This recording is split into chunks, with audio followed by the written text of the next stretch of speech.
ఏంటమ్మా ఇడ్లీ తినలేదంట? తినాలనిపించట్లేదా?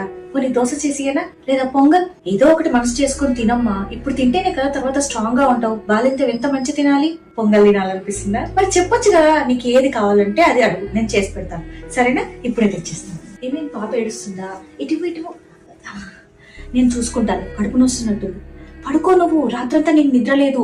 ఇప్పుడు మంచిగా పడుకుంటేనే తర్వాత తలనొప్పి అలాంటివి ఏమీ రావు. నేను పడుకోబెడతాను. సూప్ తాగుతావా వేడివేడిగా? పోనీ టీ పెట్టేనా? పాప పడుకుందా? అయితే నువ్వు కూడా పడుకో. మెడిసిన్స్ అన్ని వేసుకున్నావు కదా. ఇప్పుడు మంచిగా తిని రెస్ట్ తీసుకుంటేనే తర్వాత స్ట్రాంగ్ గా ఉంటావు. నీకేం కావాలన్నా నన్ను అడుగు, చేసి పెట్టు. అత్తయ్య ఇడ్లీ తినలేదంట? ఏంటి తినాలనిపించట్లేదా? పోనీ దోశ చేసుకురానా?